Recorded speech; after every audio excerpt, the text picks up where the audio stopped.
So we get to be right no matter, we get to be right with our thoughts. And so we always will find the evidence to match our thoughts. And I try to tell clients and show clients in a really, and it's tough sometimes, is that, our life around us is literally a mirror of what's going on the inside.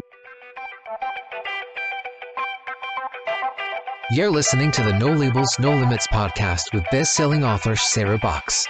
We focus on the mantra, no labels, no limits, no excuses. And now, without further ado, please welcome your commanding coach with plenty of chutzpah and heart, Sarah Box. Hey there, No Labels, No Limits podcast listeners. So glad to be back for another week of the No Labels, No Limits podcast. I am your host, Sarah Box. And today we are going to be joined by Christina Woods. Let me give you a little bit of background on her. She's a licensed rapid transformational therapy therapist. So RTT therapist for folks who know the shorthand on that. She's a clinical hypnotherapist and also a coach and energy healer. So that triad of skill sets is super interesting to me. And she has this unique blend of corporate leadership and personal experience where she conquered trauma and self-doubt. And that story, her own story, was all about self-discovery, finding self-love, unleashing her inner compassion. And she's here today to reveal that when we trust our inner wisdom and voice, we can become an unstoppable force. And here's an interesting twist. This is so fun. In her early days, she added a touch of magic to her journey by dancing as a performer at Disneyland. So I want you to picture this before we bring her on, this nice, interesting mix of a person. But today she's going to share a powerful message with us that we already possess incredible power, and the key is within us. So if you ever feel lost or uncertain about accessing your inner strength, Christina has crystal clear advice. Seek help just as she did. So get ready for an inspiring conversation because she's going to remind us of our untapped potential and how self-love and self-compassion can work wonders in our lives. And in our discussion, we're going to dive into our inner potential, overcoming our limiting beliefs, and creating a healthier version of ourselves. So, those are some of my favorite topics here on the No Labels, No Limits podcast, because we are all about no labels and no limits. So without further ado, let's officially welcome Christina Woods to the podcast. Hi, Christina. Hi, thanks for having me. Well, I'm looking forward to our conversation. But before we dive in, I've got some questions for you already. But before we dive into that, can you share a bit about your journey and how you came to be sitting in the seat you are today and focusing on the work you do in the world? Absolutely. So yeah, like you mentioned, this is my actual second career. And what's exciting about that is it's still fresh. It's still something I get really excited about doing. But way back, even before my first career, I was the oldest of 4 kids. And that's kind of important because I grew up with a single mom, Italian single mom. And so it was sort of a badge to put self-care and anything that had to do with taking care of yourself. It was a badge of honor to put that way in the back. It was like, you're the oldest, you take care of everyone when I'm not around. That's just what you do. And so I grew up very fast with a lot of responsibility. And I learned very quickly if I was good, quote unquote, good, whatever that meant in that moment, got good grades, was quiet, helped mom and calmed mom down for a lot of, I had a teen mom, so she had a lot going on as she was adjusting to life. But I learned very quickly, get good grades. And then as I went into the corporate world, be all, do all, and then became a super mom, go to the soccer games, make a great snack, travel, do all these things that, wow, I could survive until, it all came crumbling down. But I learned to be an overachiever, which I think many people become through survival. And even it goes into my dancing at Disneyland story, because it was like, have a smile on your face, but inside, I didn't feel good enough. I definitely felt like, oh, they're all going to find out I really didn't do that dance move right. But on the outside, I'm, at the happiest place on earth. So, it's the whole persona of everything's fine on the outside. Don't let anybody see on the inside. I'm struggling greatly. And that's really what I was doing. And so as I was approaching about 50 and I had, a great multi-six-figure position, VP, flying around. My marriage was falling apart, bank account in terms of debt. I kept spending, I kept eating, I kept doing all these sabotaging things, wasn't spending enough time with my kids. And I realized I actually had a moment picking weeds in the garden where I heard a voice that just said, when are you going to stop really only spending time caring about what everybody else wants? When are you going to really stop and listen to what you want? And Sarah, it was one of those times when I knew it wasn't my intuition. It wasn't that voice. It was a different voice. And I really had to stop and think. And that's when I really went inside and had to look at some of those patterns. And why was I always people pleasing or getting a raise and then spending it before I even got it? And what was all that about? So that's my journey and how I got here. And in there, through all that inner work, I found hypnotherapy and the energy healing. I'd always done that, but I sort of, didn't go deep enough when I was on the journey at first, because I was afraid to go deep until I wasn't. And then I went really deep, and I'm so happy I did. So is that like at that moment, like you said, you were already on the journey, kind of working, I'd say like maybe 8 inches into the soil, but not as deep as you needed to go, right? Not as deep as you needed for the roots. Did it shift from being an interest to learn that stuff to being a necessity, or kind of almost like you can't not want to go deeper kind of journey for you? That's exactly what happened. So and for many people, you get to the point where you don't know how, you don't even care how.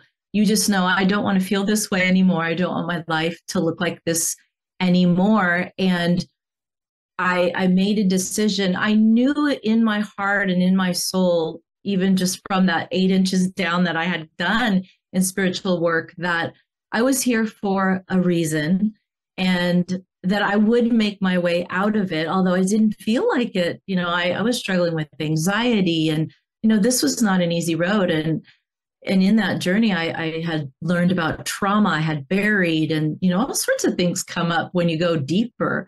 It's not all, rainbows and unicorns. And yeah, it was really like, I don't want to feel this crappy anymore. I don't want to feel this way anymore. I want to feel better. I want to feel happy. I want to feel joy. And yes, I want to make other people happy and do nice things, but why do I never want to do things for myself? Why am I always putting myself last? And no more. I made a decision, that decision.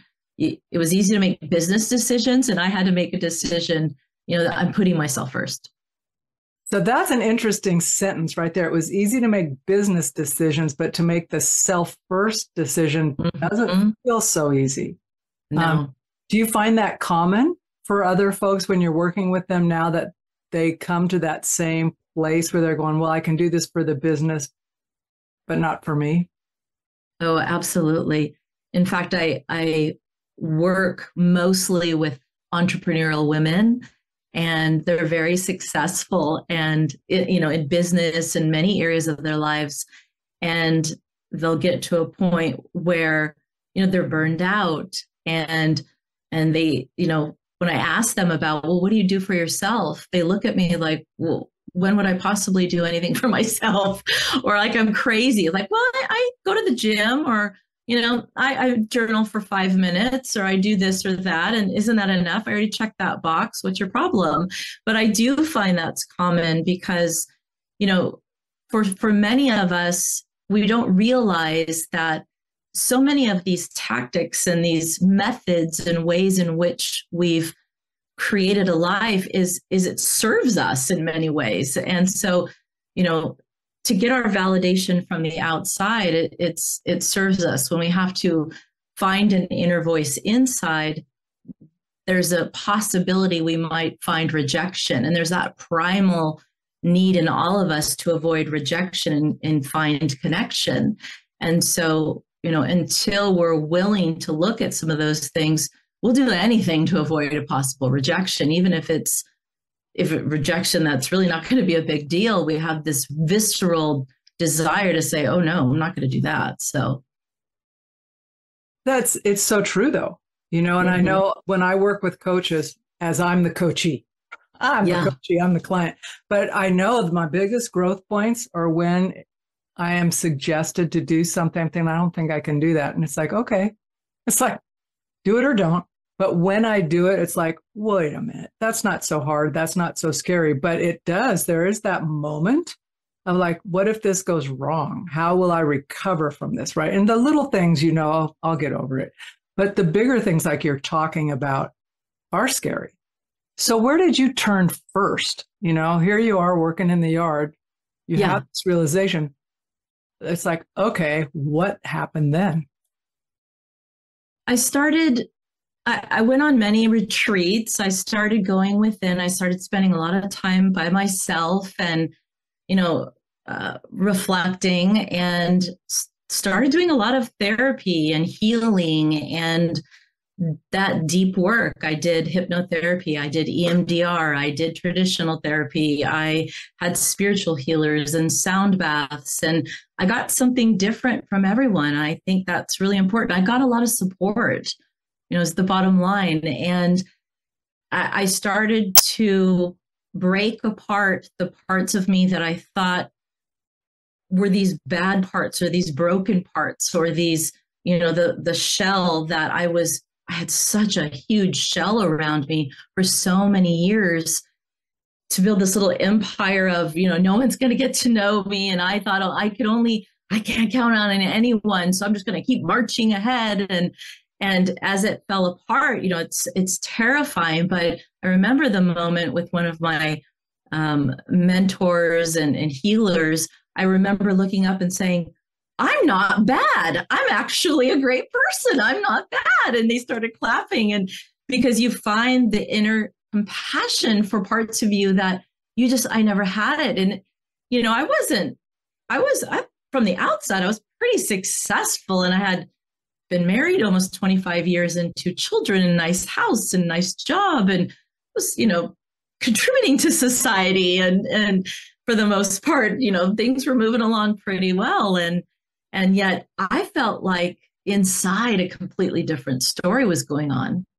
Yeah, it's, I think just recognizing that duality, and I'm saying this for me or for anybody, when we look upon another person and we assume their lives are great, we all have something going on internally. We don't know what someone's struggling, right? Because we're really good as people of putting on a mask, so to speak.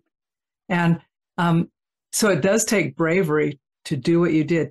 Hey there, everybody. I want to take just a minute out of this episode of the No Labels, No Limits podcast to tell you that we are officially opening the Sandbox membership in September. So if you're not already on our mailing list, please click the link below to either sign up for the membership or get on the waiting list for the membership. And if you click the link, you'll find more information about what's included, what our plans are, and better yet, you'll be on early enough to help decide what is most important to you to experience in the first 3 to 6 months of the membership. So don't wait. Click the link below and join us in the Sandbox where fun happens. We get to do a little R&R, little learning, support one another, and really grow and expand in ourselves, in our lives, and impact the world in a profound way. So come on over, join us. Now, you've mentioned all the different kinds of modalities that you went, your spiritual, your sound baths, your hypnotherapy.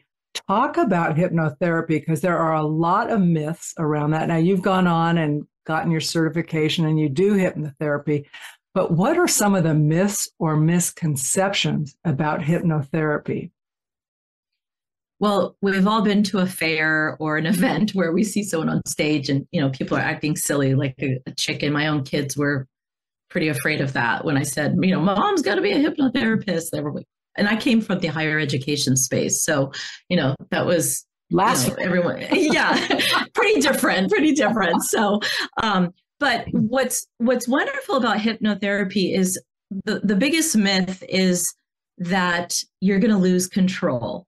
And I can't think of anyone that would sign up for that. Like, hey, let me sign up and just completely take control over my mind. No one's going to sign up for this. So you do not lose control. And there's a place in our consciousness where we're just very open to suggestions. And we have our conscious mind and our subconscious mind. And I think everyone's seen that picture of an iceberg where a little bit is above the water and a big part's underneath the water.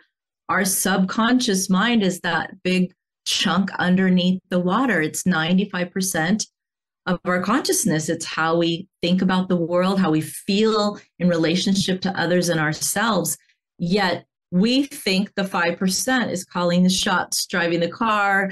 The one I thought we all think is the one that says, I'm fine. Like, or why did I eat that cookie at 11 o'clock? I'm so stupid. I'm lazy. Why did I do that?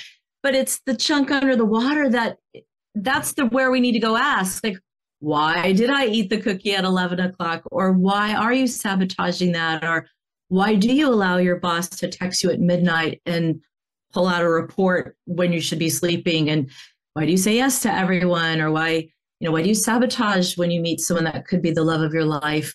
This is where we need to go. So in hypnotherapy, we quiet the critical mind and we go into our subconscious, and our mind is so brilliant. We're able to ask questions, and it goes right to when and where and how these beliefs, the root cause of these beliefs that we have, or why if we're talking about sabotage, or why we have certain blocks or feelings about ourselves, why they're there. When did these beliefs first begin? And that is so important. This is not about affirmations. Affirmations are great, but if we're not getting to the root and pulling out the root, it's going to grow back. So we need to really get to the root. And that's what you can do in hypnotherapy. Now, is that a long process? Does that take a long time to get to the root and understand and release through hypnotherapy? It does not take a long time, but I will say, depending on the issue, of course, and what someone's going on in life, there's layers to healing. There's layers of things going on in their life. It could certainly, we're going to peel layers back and go deeper and deeper. But for the most part with clients, I work with them on an average of 3 months, but it could be one session that you find deep, deep change. Or it could be 2-3 sessions, could be 6 sessions. What it isn't is meeting with someone every Friday at 3 o'clock, talking to them for 5 years. That's not what hypnotherapy is. It is very deep. And the type I do, you mentioned RTT, that's the point. It's rapid transformational therapy. So, and who is that good for? Like, I don't mean, I could make a statement, it's probably good for all of us, right? But what situations is that best suited for? Is it like a emergent, like here's an issue right now and I'm in that place like where you were in the garden, or someone who's like, I just need to somehow level up and I don't know the steps to take? Well, that's a really great question. And I don't want to say it's good for all of those things, but it really is. So, it could be, sometimes people will come to me because they've exhausted everything else. You often will not call a hypnotherapist first unless you're really familiar with it. But it's wonderful when you've even gone to your doctor or other things. And, I'm a big believer, obviously, as an energy healer and someone that works with the subconscious mind, that our mind and body are very connected. And so it's excellent when we can get to the root of why are these emotional issues perhaps impacting other physical things in your body. So, for example, I have a lot of clients that will come with certain kinds of migraines or gut and certain bowel issues or things that are connected to emotional issues. So still going to the doctor, still doing those things, but this can be a great supplement to that. And also, yes, if it's, I'm trying everything, I'm doing everything, or I just want my life to get a little bit better. I don't, everything's kind of going great, but I just want to be more focused, or I want to, I had someone just call me the other day and say, I'm great weight. I go to the gym. I just want to be a little bit more motivated and a little bit healthier, and I can't seem to get that little umph, and wants to do a few sessions to really, scale up and take it up a notch. So all parts, all areas of the spectrum. And are you working remote with folks? I am. I have clients all over the world. It's really beautiful that, it's just as effective. It's just as intimate. It's just feels the exact same, other than me not being able to tap your forehead. It's all virtual. Couple clients, I'm local to Southern California. I might see in person, but everyone else is all over the place. Boy, howdy, aren't we all over the place? Yeah, we are.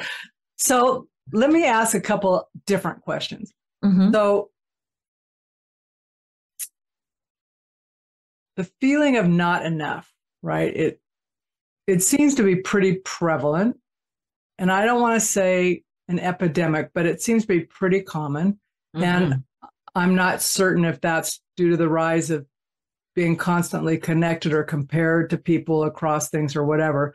But can you share a story or an approach that you found effective in helping us shift kind of self-perception from not enough to recognizing our true worth and potential? Well, sure. And really, it's a box that almost every client, I really don't have a client that isn't something that we work on. I'm not enough in some area. And, an example, it's just so prevalent.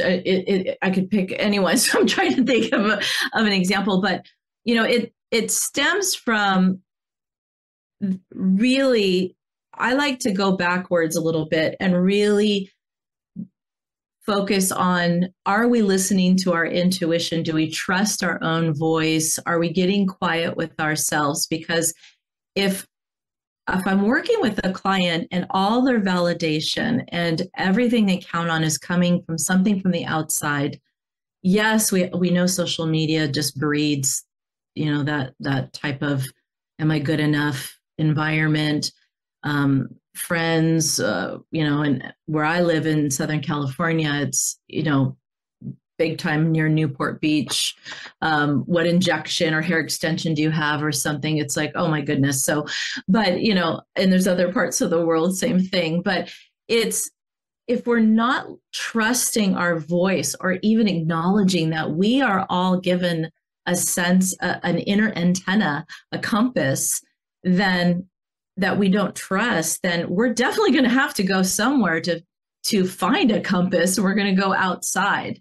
And so this I'm not enoughness with the clients, one client recently I had, she actually owned a business and she was being supported financially 100% by a partner, and the partner and her, was clearly that it was over. But when you're supported 100% financially and you have children, and these were her children, not his children, that's a big leap to be able, to do that.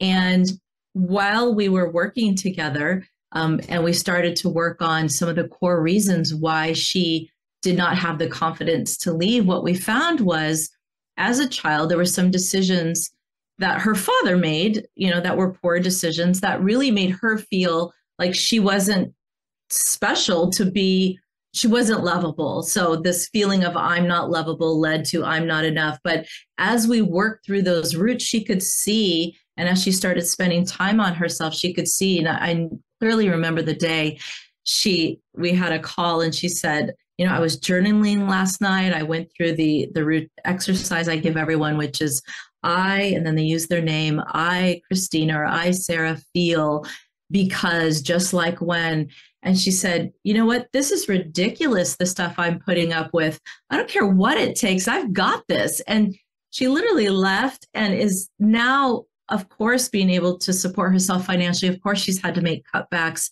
and get smart with her budget, but she is so empowered and excited now about her future. Her kids are proud of her, and all of this because she went back and she find out the root was, as a child, she still had a belief base from a child's perspective. Once she was able to get clarity that, gosh, I'm not 5 anymore. I'm not 8 anymore. Of course I felt that way then. And now as an adult, I don't feel that way. And I can actually do the things I need to do to love myself. And this situation right now is codependent. It's not what I need, and I can move on. But, and she could trust her intuition. She could stop saying, I need to give these jars. I talk about these jars of control, safety, and approval in ourselves. And we often will give our jars to other people to fill up and say, will you help me feel validated? When we take our own jars back and fill our own validation up, it's just so many things become so much easier and smoother in life. But I mean, we often give them to our kids, will you get good grades and make me feel better? Will you do this and make me feel better? I do it. We all do it sometimes. And I go, eek, I'll take my cup back, my jar back. Sorry, I loaned it to you for a while. Oh, that's such a great metaphor. The jars. That's yes. A coach taught me that. And it's based on the Sedona method, Lester Levinson, and these beliefs that we all are born with control, safety, and approval. We all are enough. We're all enough already. And we all need security and control and approval. It's when we seek it on the outside, something else gives us a sense of control, right? And something else gives us a sense of safety or approval. So when we can take that back, then it's intrinsically a part of us. Then we make different decisions. That's really powerful. I can just, I'm picturing her, even though I don't even know anything about her, just like all of a sudden going, all right, this feels good, right? Yeah. And, she hated journaling. She hated having quiet time. She literally was like, why do you want me to journal? What's the point? Why? I don't have time for this. Like, could you just do that one sentence? Okay. And she was good. She kept doing it. And it was weeks before all of a sudden, she has to have her own, we all have to have our own epiphanies and moments, right? And when it struck her, she was like, I'm done. I'm enough. I don't need it. I had one of those moments recently, not from that particular exercise, but I'd been asked a similar question often enough. And, you get asked it, or I do, like someone will ask me a question and I'll ruminate on it. Like I might journal on it. I might just go, that's a good question. Don't have a clue how to answer it. But you know what? Pretty soon it starts like, oh, yeah. And I just remember this one time I got super clear and someone I'm working with says, well, we could change this. And I said, we're not changing it. Yeah. I am not that I'm not really that hardline. I'm pretty let's talk about it. But sure, yet I'm going, we're not changing it. So, but I was just direct. I said, we're not changing it. Why? And I said, because there's nothing wrong with the way it is. We designed it. We thought it. It's like our thought process was good. Mm-hmm. So let's quit doing those if you'd only do this, you'd be perfect for us. I'm thinking, well, if we're not perfect, that's great. Could I refer you to someone who is? But there was, and I'm not being smart about it, but there was that moment of clarity where it's like, I'm done wrestling with that question anymore. I'm over it. Yeah. And it feels great.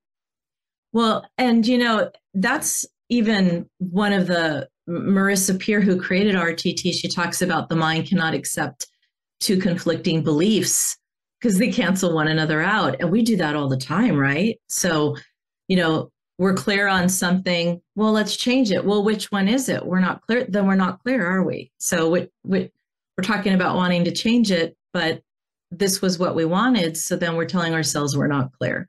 Or I want the love of my life, but I don't have any time. Okay, well then which one is it? They're like this. I only want the love of my life if they do exactly this. Yeah, they show up on my doorstep. So, or there's so many things that we tell ourselves. We don't need to say anything to anyone else. So no, it's internal often. Mm-hmm. Mm-hmm. So think about this in the context of an organization, because many of our listeners are like your clients, they're entrepreneurs or they're running organizations, specifically nonprofits. Yeah. And you keep your mindset or your unconscious beliefs and patterns, if I'm using your language, okay, and how that translates into our working relationships. how might we recognize when we're not showing, like when something is a block for us versus just being truly showing up as we are?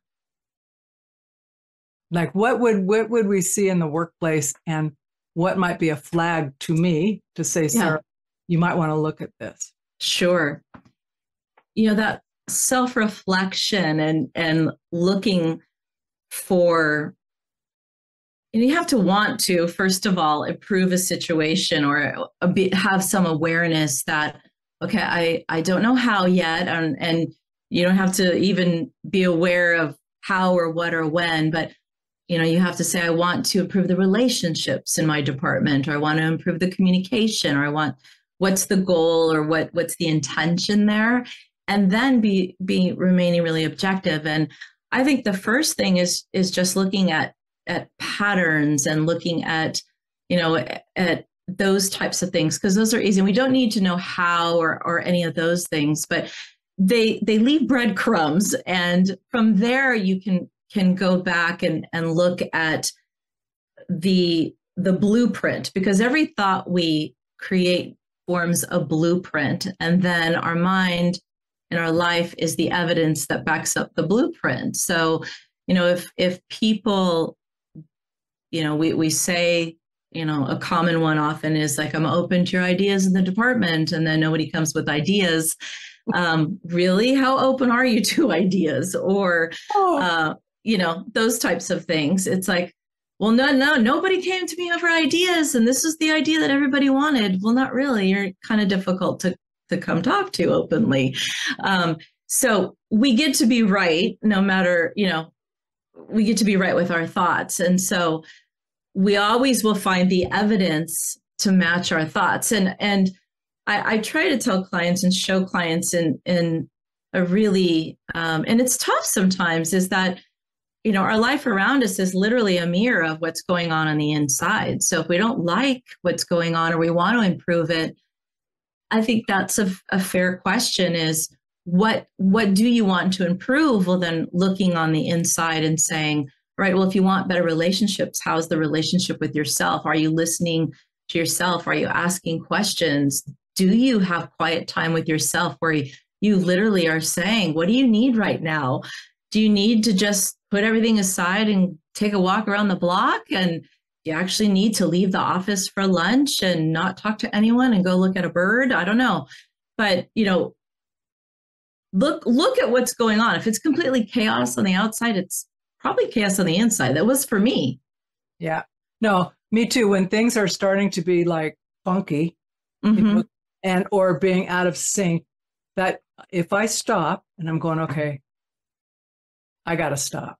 I mean, and sometimes, and that's took me a while to go, I'm okay with that. Like, are you done working for the day? Yep, I am. Because there's no point of pushing, because I'm pushing into chaos. So just take a break. But it took a long time to feel okay about that, not feel like you're not as good as someone, you're not as productive as someone. It's like, but I'm not that someone, I'm just me. And just being me is okay. Not like I can't do it. I could do it. I've pushed through it. But then you reach the wall, and the wall says no more. Yeah. And, I think it helps to remember that for people, if we have a staff or a team, is that when it comes to, emotions will always trump logic.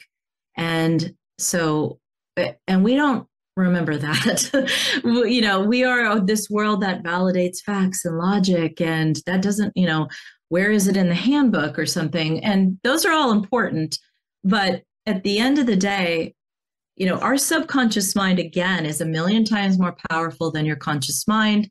It's 95%. I mean, we could even say 90% if we don't want to go full-fledged 95%.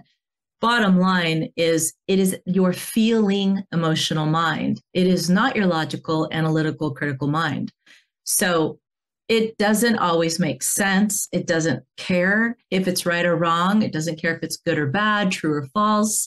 It doesn't care. It doesn't care if you're happy or sad either. It's literally your emotions. Now, your feelings and emotions might not always be telling you the truth, but that's that's your emotional mind. And so people might say or react to things, and it's not going to always logically make sense because it's from that place. So it's not just how we're behaving, it's how everybody you work with is as well. So being just aware of that, like where are they coming from? They might be battling and they have their limiting beliefs as well. Yeah, it's that giving a little bit of, I think about a little bit of space and grace for people to work through stuff. Yeah. Right? And definitely not take it personal. It's like they're having a bad day. And if it's personal, they need to tell me because it's going right past me. I'm not taking it on, is what I mean by that. Yes. It's like too much. So, you have a free gift that you will share with folks. Can you talk a little bit about that?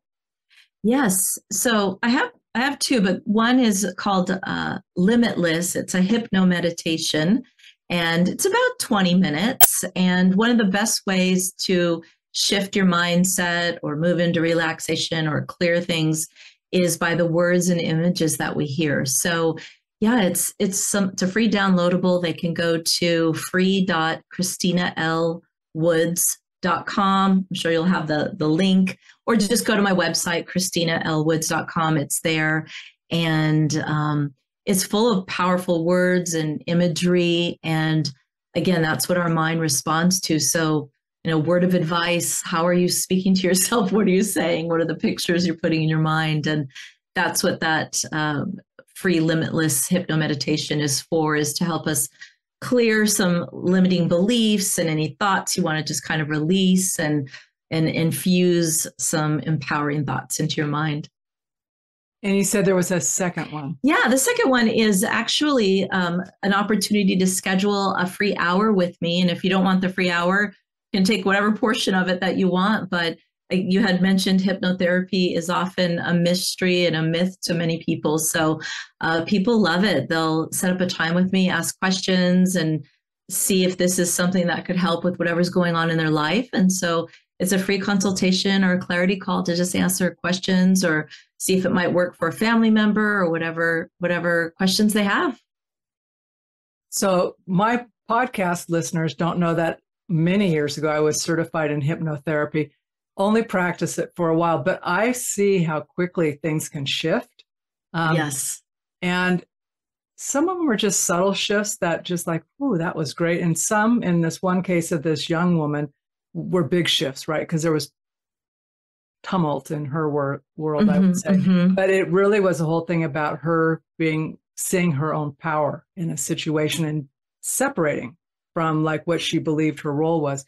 So I say that, folks, to say that as a consumer of hypnotherapy and a previous practitioner of it, I would take Christina up on this because that's a great offer.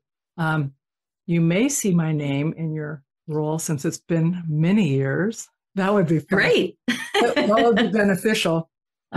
Just like everybody else on the planet, we all have room to grow and release the subconscious. A question Absolutely. for you, though. So when we think about the subconscious, do you differentiate that from the unconscious, the subconscious, or are you lumping them together? I'm lumping them together for these conversations, but yeah. So that sets up my question for you. To what degree, like when we say words, you talk about words being powerful, right?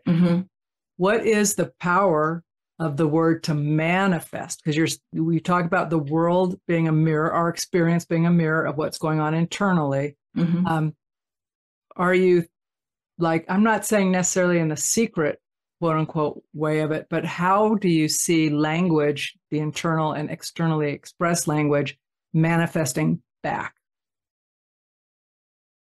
In every way. I think I see it manifesting back in terms of, words like I choose, even just the words I choose, I can, I will, that completely shifts your whole entire energy about how you approach problems, how you approach, and how your mind thinks about solutions, how, if you are in a situation and it's not working out well. I mean, even when I was stuck in LA traffic the other day, and it's, I could have gone, this traffic is killing me and all these very dramatic things, and my brain's gonna, explode. But your body listens to these words. Instead, it's like, okay, this is a little blip in the road. I'm gonna be late for my conference call. I'll shoot a little email and I'll, be on it in a half an hour. So I consciously made a decision to change my words. But if you think about it, though, how often have we said, this is crazy, this is asinine, this is, these very explosive words, but I choose, or, really look at the reality of the situation. And very often it's not as dramatic as we're making it out to be. It usually isn't. No.